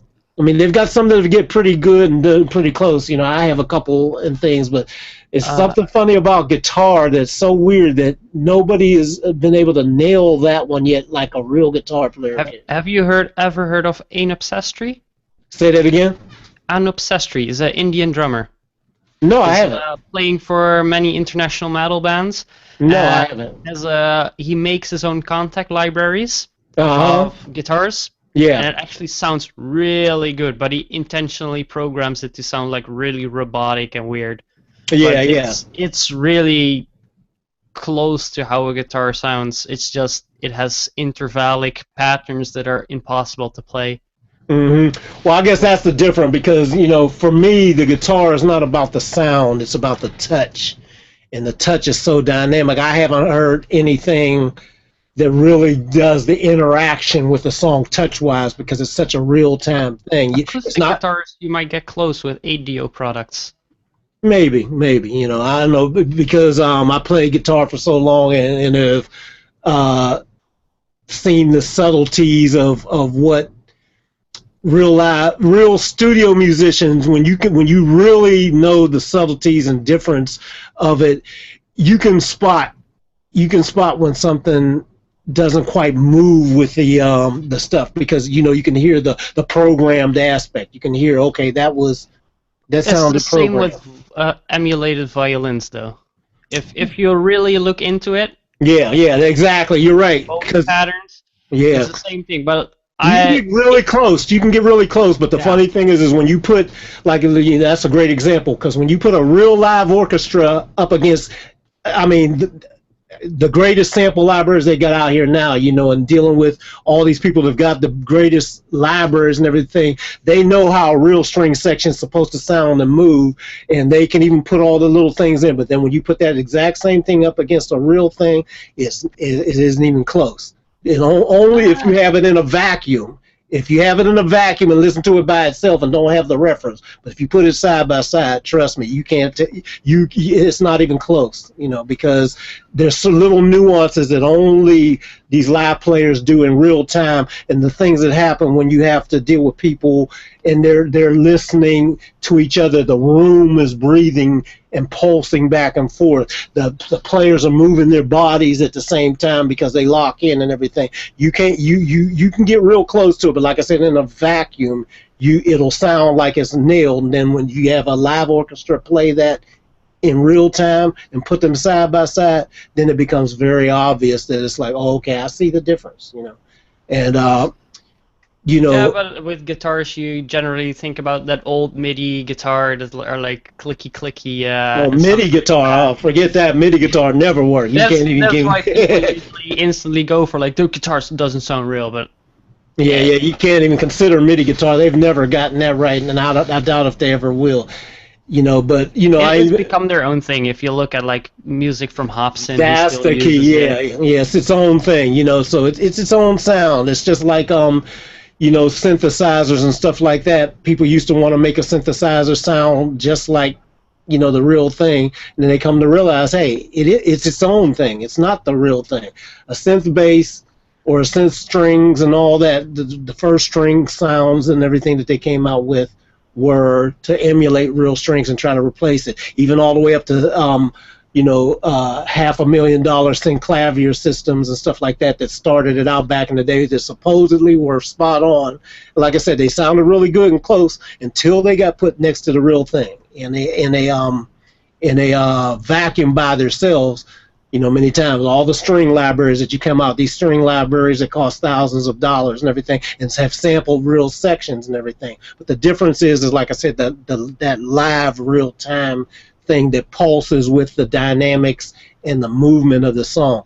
That's what I'm not sure if that'll ever be captured, but it's its own thing. Right now, it's its own type of instrument. That's what I suspect. Now, I always stay open that I could end up being proven wrong in the long run. But up until now, myself and several other people agree. And like I said, if you listen to them in a vacuum, say, oh, yeah, that sounds really good. Sounds just like live strings. But then put a real live string section right next to it, have them play that exact same thing, and then you'll say, oh, okay, I hear the difference. Then you have to recant. I've been in situations and had to do that because I thought it was, and I'm a technology guy. I love technology, but so there's certain things that I see so far that, and if you don't accept that they're for their own benefit and it's its own thing, there's certain things that just can only get close, but they can't replace. It's just certain things. I mean, that's just my opinion on it. And like I said, go ahead. I just posted a link of the ADO progressive guitar demo video. Okay, I'll check that one out too. And it literally is spot on. It has emulations of all the popular guitar effects units. It's pretty indistinguishable because of the nature of the genre it's replacing. It's already genre is one thing. Do you play guitar? Do you play guitar? Mitchell? No, maybe.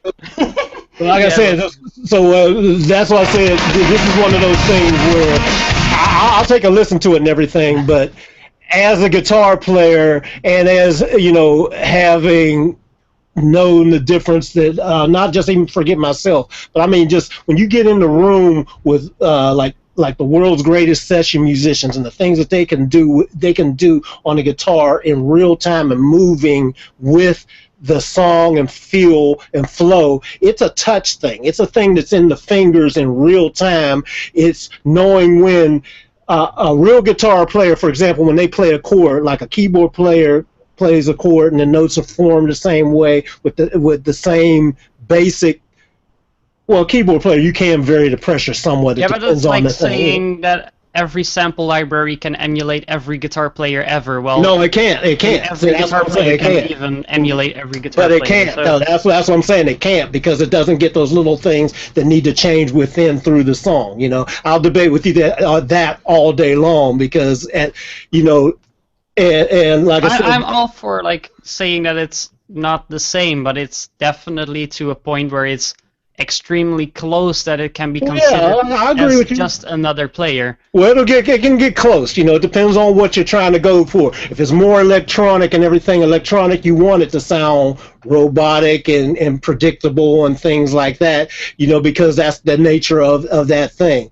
But something that's a little more groove based and everything, I'd say keep your mind a little bit more open and listen a little bit deeper on that because guitar has some subtleties that nothing else has been able to. And I'm not speaking from my point of view. I'm just putting the stamp on the same point of view that a lot of people have about the guitar. There's something different about that particular instrument. Guitar, real string instruments, period. There's something about what your fingers bring to the table on that in real time in a performance mode as opposed to capturing things that try to get replaced. They can get close, but listening to vacuum is one thing. Listening side by side is a whole other thing. But like I said, that's an interesting thing. I don't think It's a thing for another hangout. Yeah, it's another hangout because that's a long one. We'd have to get a bunch of guitar players on here and somebody that can actually show you what I'm talking about because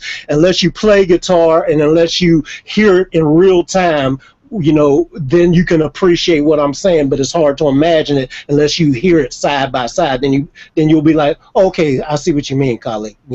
But like I said, I've been in that situation to do that. There are some boxes out. One box in particular, though, is called the Kepner box. Kemper. Kepner, yeah, and it's a real. You got a link to it, Dave? You know what? I'll try and find it and put it up. But it's very real and it's very good. It works very, very well, and it gives the guitar player the ability to. Oh, that's what he's talking about now.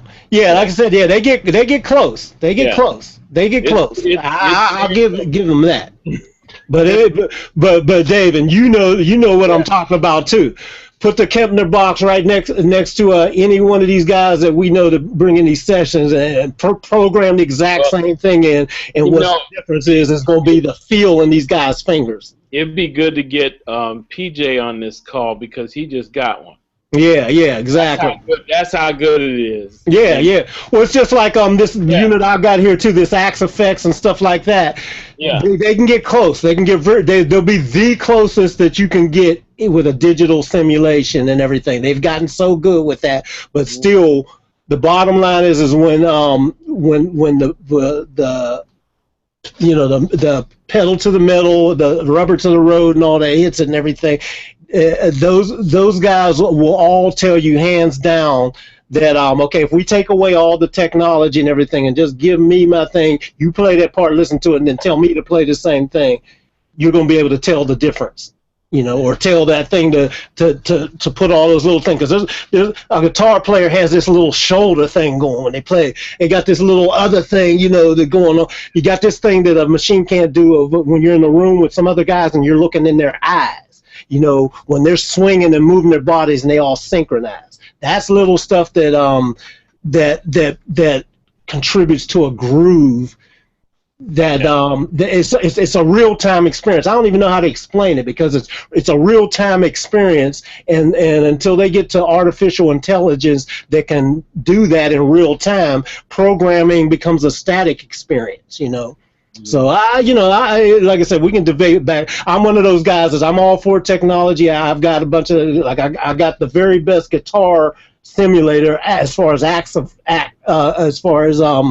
amps and all that everybody got sitting right here in front of me. But I still can tell the difference between that and going through a pure Marshall amp or Fender or Mesa Boogie or whatever. I can still tell the difference. It's very, very close, but there's some little things that you're definitely always going to be able to tell. Plus, there's a difference between moving air in a room.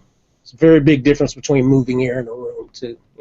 But that's like I said, that's just my opinion. The key thing though is that people that don't play guitar, which are most people who are listening to music, they don't know what you know.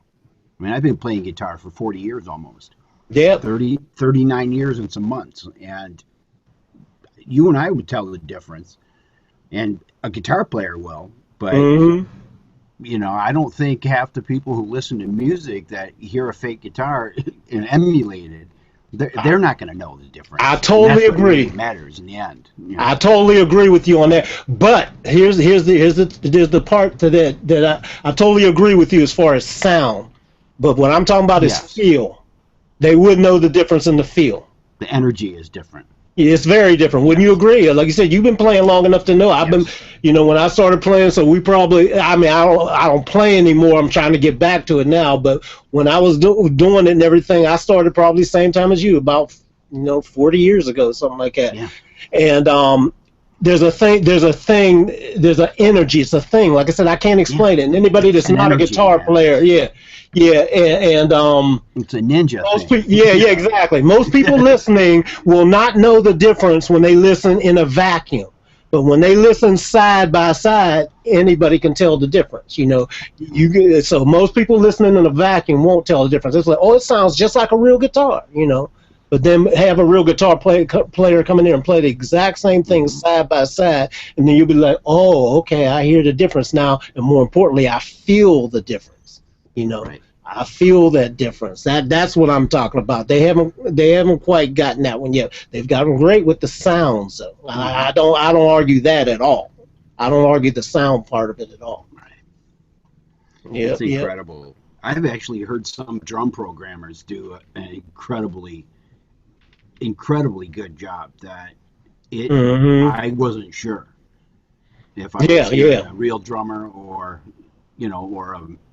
program drums. Yeah, I And, gotta admit and they've gotten good with those too. I've gotten man, fooled a couple times, you know.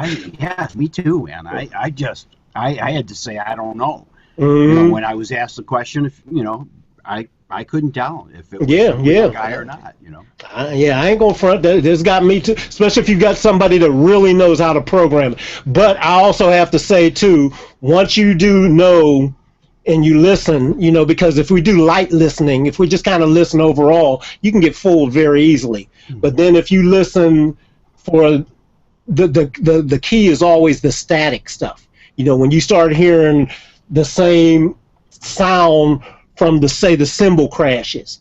And we all know no two cymbal crashes ever sound the same. The room and the way the microphones pick up and the way they hit the capsule, as far as that, you hear little cancellations and things like that. If you really listen, those are always the clues that let you know, okay, wait a minute. I thought those were live drums, but they're sampled because now that I'm actually really paying attention, I'm hearing the room sound like a snapshot. I heard that sound before. Those are really the giveaways on stuff like that. But you can be fooled. I've been fooled many times when I do a light listen. I just kind of listen overall. Which is how most people listen. So that's all that matters. If it feels good, then that's all that matters. Even with these guitar simulators, like we said, and with all these string simulators, we used to have this debate back in the day about, say when the Mellotron first came on, and everybody's like, what's a recording of a real live string section? So it sounds just like live strings. And the debate was, well, no, it doesn't. Because even though it's a live string section, I can hear that it's a snapshot because it captured the same room ambience, the same all the time. It captured the same nuances, but it sounded really good. So, like Mitchell was saying, it's its own thing. And once you accept that it's its own thing, that's okay. So then, certain times, a mellotron is going to be perfect for a song.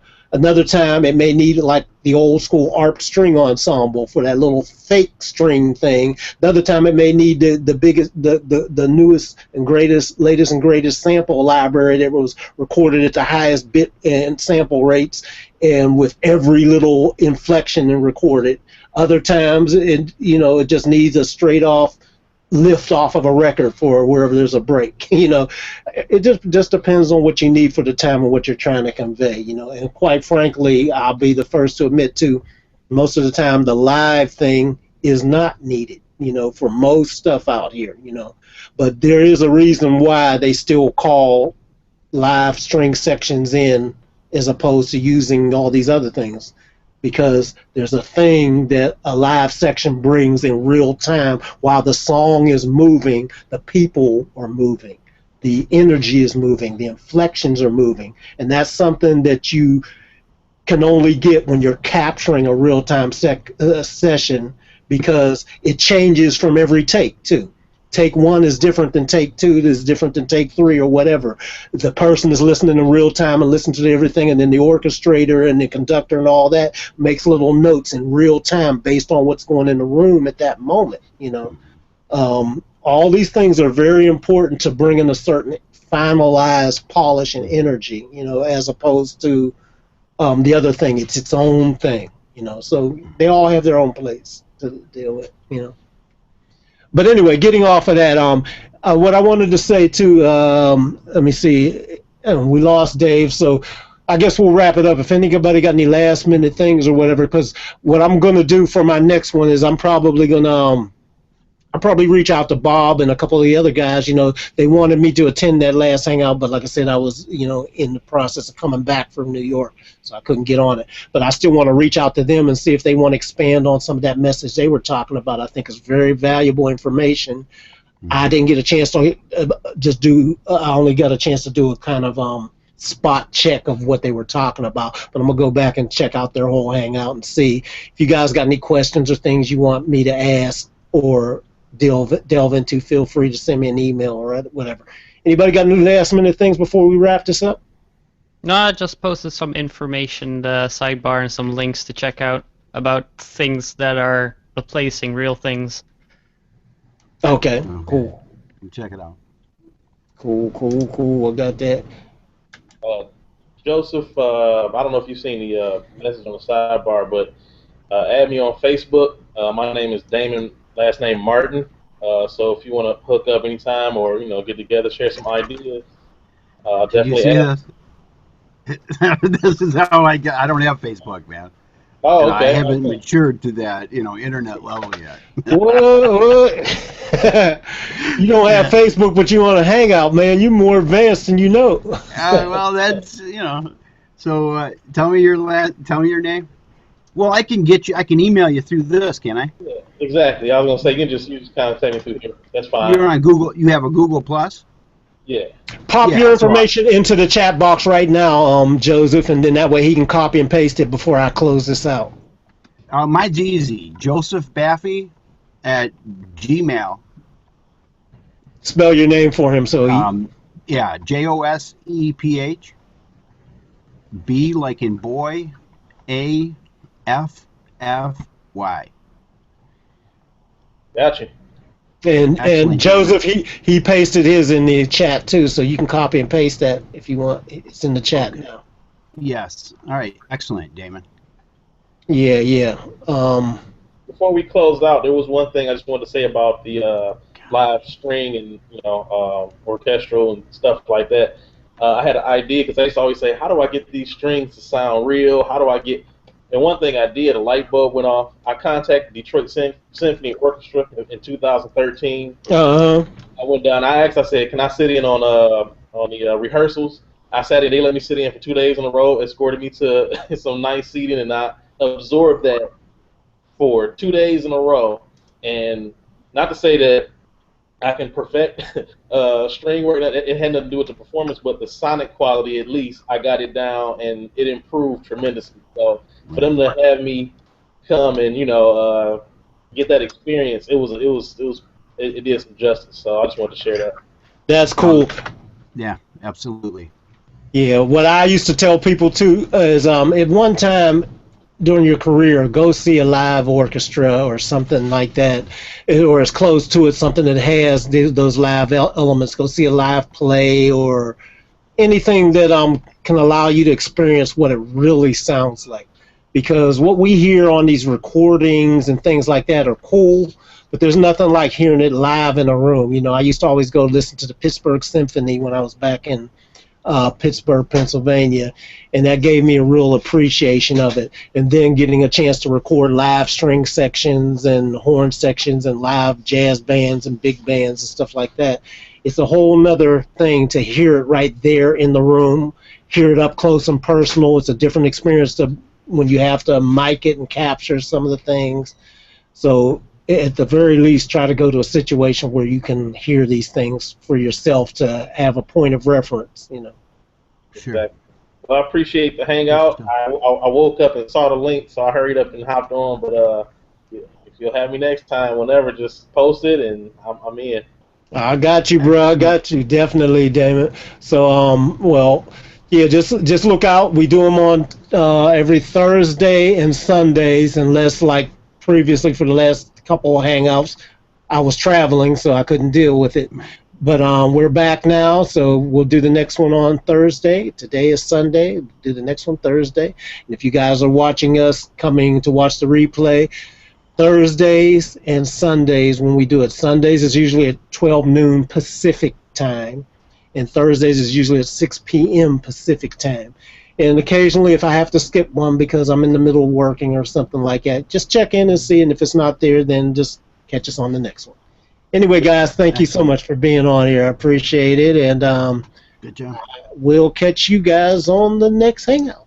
All right. All right, Damon. Take care, guys. Yeah, you too.